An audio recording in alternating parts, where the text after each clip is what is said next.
पिछले दिनों से थके हारे घर के सभी सदस्य जैसे घोड़े बेचकर सो रहे थे।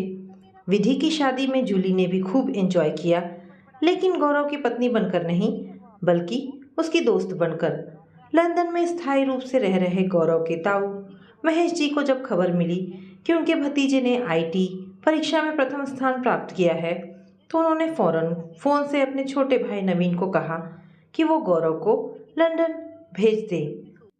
यहाँ प्रौद्योगिकी में प्रशिक्षण के बाद नौकरी का बहुत अच्छा स्कोप है।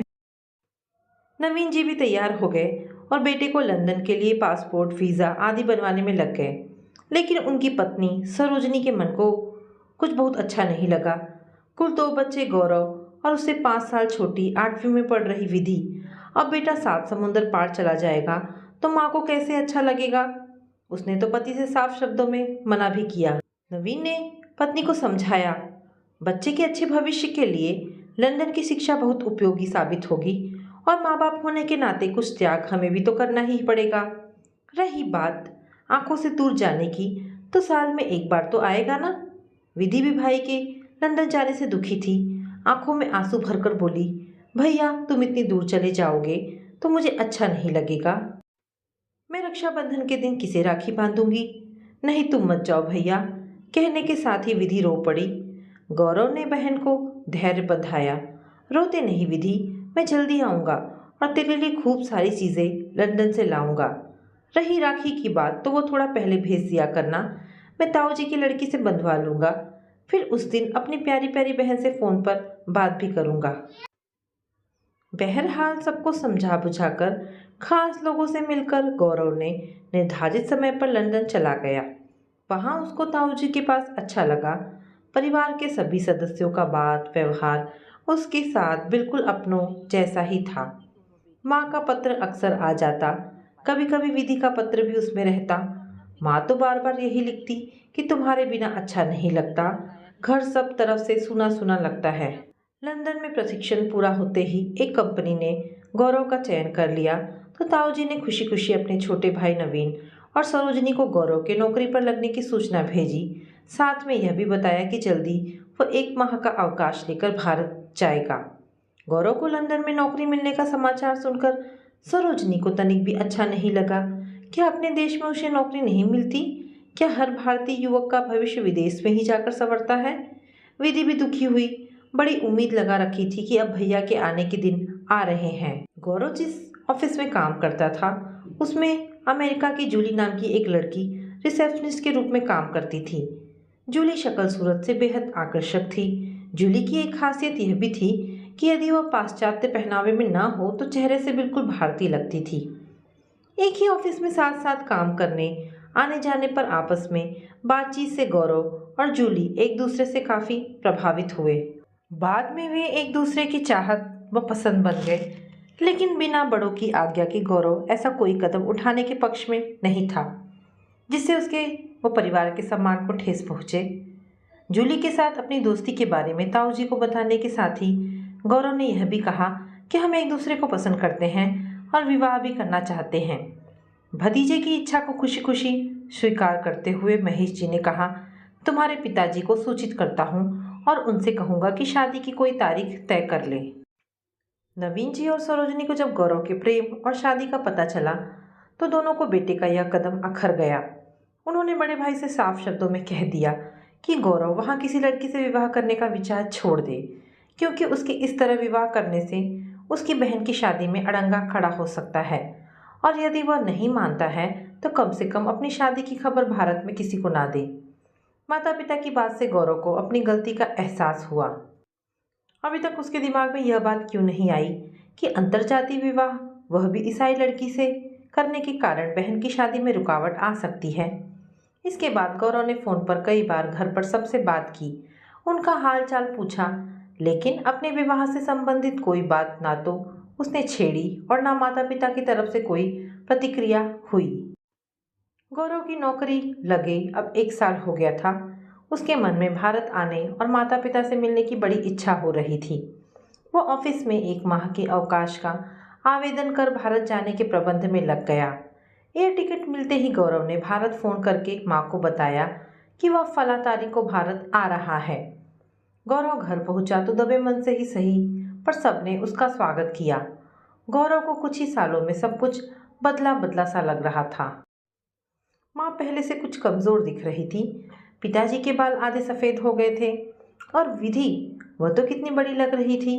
उसके सिर पर हाथ फेरकर गौरव ने स्नेह से कहा, कितनी बड़ी हो गई है विधि तू, तेरे लिए ढेरों चीजें ले आया हूँ। विधि कुछ नहीं बोली, लेकिन माँ ने कहा, अब इसके विवाह की चिंता है, जल्दी कहीं बात बन जाती तो करके हम जिम्मेदारी से मुक्त हो लेते। माँ की बात सुनकर गौरव को लगा कि माँ उस पर कटाक्ष कर रही है।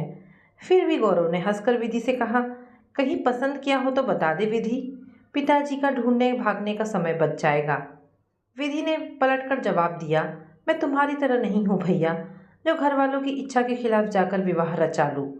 बहस बढ़ती देखकर माँ ने दोनों को रोका और विधि से बोली, बहस बंद कर और जा भाई के लिए चाय नाश्ते का प्रबंध कर। सरोजनी और नवीन ने गौरव से उसके लंदन में की हुई शादी के बारे में कोई बात नहीं की। वे लोग बिल्कुल नहीं चाहते थे कि इतने सालों बाद बेटा घर आया है तो कोई तकरार हो। लेकिन गौरव ने खुद ही बात छेड़कर माता पिता को अपने द्वारा लिए निर्णय से अवगत कराते हुए कहा, माँ आप कैसे सोचती हैं कि आप लोगों की इजाज़त लिए बिना मैं अपनी शादी रचा लेने का साहस कर लेता? इससे तो आप लोगों की प्रतिष्ठा और ममता का अपमान होता। मैंने निश्चय कर लिया है कि बहन की शादी के बाद ही मैं अपने विवाह के बारे में विचार करूंगा। सरोजनी और नवीन को बेटी की बात से बड़ी राहत मिली। उन्हें ऐसा लगा जैसे सिर पर लदा कोई बहुत बड़ा बोझ हट गया हो। एक माह भारत में रहकर गौरव लंदन वापस आ गया और पहले ही की तरह जीवन में भाग दौड़ फिर शुरू हो गई। देखते ही देखते 1.5 वर्ष कैसे गुजर गया पता ही न चला। एक दिन माँ का फोन आया कि विधि की शादी तय हो गई है। लड़के का परिवार बेहद संभ्रांत है। विवाह की तारीख तय नहीं हुई है। जैसे ही तय होगी मैं दोबारा तुझे सूचित करूंगी। तुम कम से कम 15 दिन पहले भारत जरूर आ जाना। सारा प्रबंध तुम्हें ही करना है। शादी की तारीख का पता चलते ही गौरव भारत आने की तैयारी में लग गया। गौरव ने पहले ही जूली को अपनी पारिवारिक समस्याओं से अवगत करा दिया था। जूली ने भी सोचा कि जब गौरव के परिवार की समस्या हल हो जाएगी तभी वह विवाह बंधन में बंधेगी। अब जब विधि की शादी तय होने की सूचना जूली को मिली तो उसने गौरव के साथ जाकर अपनी पसंद का मेकअप का सामान, कई सुंदर साड़ियाँ और सूट, कुछ स्वर्णाभूषण विधि के लिए खरीदे। जूली की इच्छा थी कि वह भी भारत जाए, जूली की शादी देखे। गौरव ने उसकी इच्छा को सहज भाव से मान भी लिया। विवाह तय होने के बाद से ही सरोजनी को बेटी के बाद व्यवहार में बदलाव सा महसूस होने लगा था। हमेशा खुश रहने वाली विधि अब चुपचाप व खोई खोई सी लगती थी। शादी की बात चलते ही वह नाक भौं सिकोड़कर चली जाती तो सरोजनी ने इसे लड़कियों का स्वाभाविक संकोच मान लिया। विधि सगाई की रस्म के लिए भी बड़ी मुश्किल से तैयार हुई थी, जबकि इस रस्म के समय जिसने भी विधि और अभय को एक साथ देखा भूरी भूरी प्रशंसा की। गोद भराई की रस्म के दूसरे दिन सरोजनी और नवीन ने गौरव को सूचना भेज दी और उसके आने की प्रतीक्षा के साथ साथ विवाह की छिटपुट तैयारी में भी लग गए। इधर बराबर विधि को परेशान और चिंतित देखकर सरोजनी ने उसे पूछा, क्या बात है बेटी, आजकल तुम बहुत परेशान सी दिखती हो, तबीयत तो ठीक है? माँ की बात सुनकर विधि चौंक सी गई, जैसे उसकी कोई चोरी पकड़ ली गई हो। फिर भी अपने को संयत कर सहज आवाज में बोली, नहीं माँ, कोई ऐसी बात नहीं है, बस आजकल सिर में हल्का हल्का दर्द बना रहता है। तो चलो किसी डॉक्टर को दिखाकर दवा ले आते हैं, माँ बोली थी। अधिक दिनों तक सिर दर्द का बना रहना ठीक नहीं है। नहीं माँ, इतना तेज दर्द नहीं है कि डॉक्टर के यहाँ जाने या दवा लेने की जरूरत पड़े, अपने आप ठीक हो जाएगा, विधि ने माँ की बात को टालते हुए कहा। यद्यपि कई बार विधि के मन में आया कि वह अपनी समस्या से माँ को अवगत करा दे, लेकिन तभी दूसरी तरफ मन विरोध भी जाहिर करता। तुम्हारा सोचना तो ठीक है, लेकिन यह निश्चित है कि उसके बाद तुम्हारी आकांक्षा पूर्ण ना हो सकेगी। और मन के इस दोहरे तर्क पर विधि जहाँ की तहाँ थम जाती। विवाह के कुल 15 दिन शेष बचे थे। उस दिन शाम तक गौरव को भी आना था। विधि को लगा कि गौरव के आने से पहले उसे अपना काम कर लेना चाहिए, अन्यथा भैया के आ जाने पर रुकावट पड़ सकती है। भयग्रस्त मन से ही पर दूसरे दिन दोपहर तक अपना पूरा काम कर लेने का प्रबंध विधि ने कर लिया था। कोर्ट मैरिज के लिए उस दिन 11:30 बजे के आसपास पूरे इंतजाम के साथ विधि और शाहिद अपने दोस्तों के साथ कोर्ट में पहुंचे।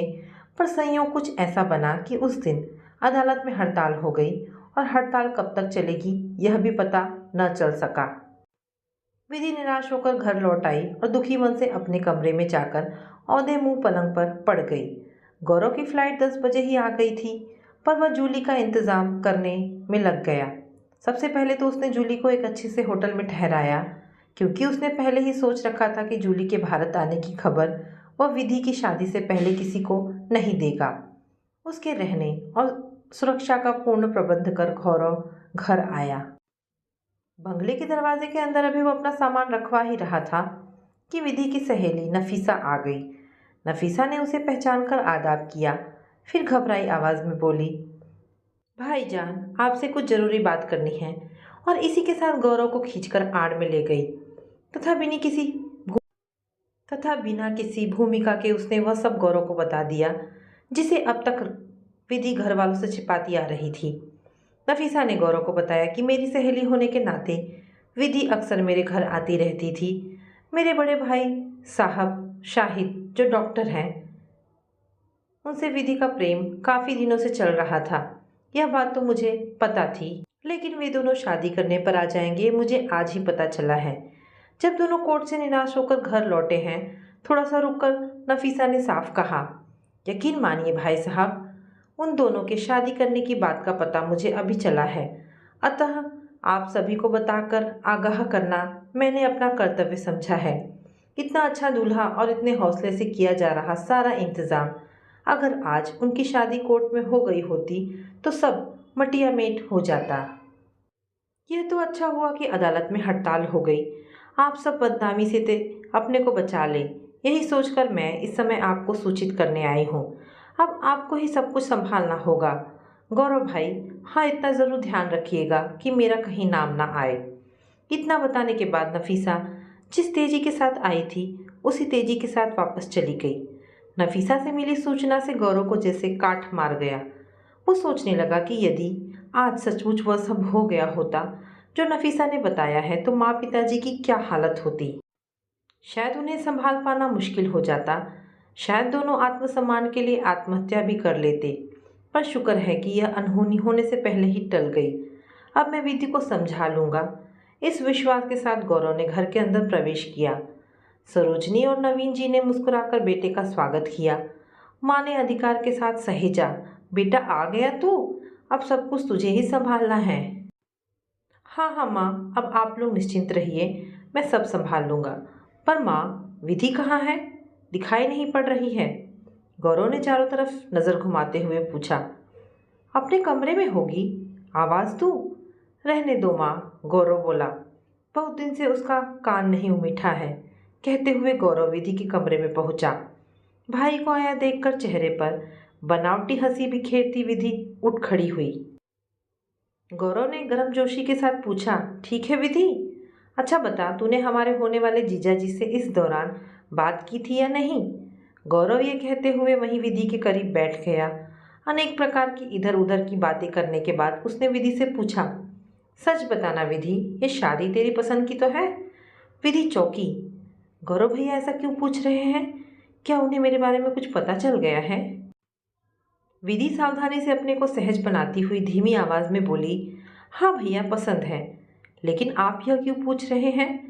मुझसे झूठ मत बोल विधि, यदि यह शादी तुझे पसंद है तो तू आज दोपहर में कहाँ गई थी? गौरव की आवाज़ में तलखी थी। विधि को तो मानो काटो तो खून नहीं। जरूर भैया को सब बातों की जानकारी हो गई है, लेकिन वह कुछ बोली नहीं। गौरव ने फिर कहा, खुद सोच कर देख विधि कि मुसलमान लड़के से शादी। भाई की बात को बीच में काट कर विधि व्यंग्यात्मक आवाज़ में बोली, भैया क्या आपने क्रिश्चियन लड़की से शादी नहीं की जो आप मुझे सबक दे रहे हैं? तुझे मेरे बारे में गलत पता है विधि, मैंने शादी नहीं की है। माँ ने शायद तुझे बताया नहीं। तुम्हारी शादी में कोई रुकावट खड़ी ना हो इसके लिए मैंने अपनी मनचाही शादी रोक दी, और अब तुम्हारे विवाह के बाद भी जो करूँगा माँ पिताजी की आज्ञा व इच्छा के अनुसार ही करूँगा। इतना कहकर गौरव चुप हो गया और फिर नाश्ता करने व घर के में काम देखने के लिए चला गया। विधि को यह जानकर आश्चर्य हुआ कि गौरव भैया ने अभी तक विवाह नहीं किया, सिर्फ उसके लिए। लेकिन माँ ने तो उससे कभी इस बारे में कोई जिक्र ही नहीं किया। वो अपने बड़े भाई से कहे शब्दों की आत्मग्लानि से छटपटाने लगी। रात में गौरव फिर उसे समझाने उसके कमरे में आया तो विधि ने सबसे पहले अपने दिन के व्यवहार के लिए भाई से माफ़ी मांगी। फिर दुखी मन से भारी आवाज़ में बोली, भैया, मैं और शाहिद एक दूसरे को बहुत चाहते हैं। इस हालत में तुम ही बताओ, शादी न करने की बात कैसे मेरी समझ में आए। तेरी बात अपनी जगह ठीक है विधि, लेकिन ऐसा कदम उठाते समय तुझे ध्यान नहीं आया कि मम्मी पापा को तेरे इस कदम से कितना बड़ा सदमा पहुंचेगा। भैया, आंसू भरी नज़रों से भर रहे स्वर में विधि बोली, मुझे सब कुछ पता था और मैं इस बारे में सोचती भी थी, पर पता नहीं शाहिद को देखने के बाद मुझे क्या हो गया कि मैं प्यार भी कर बैठी और घर से विद्रोह करने पर उतारू हो गई।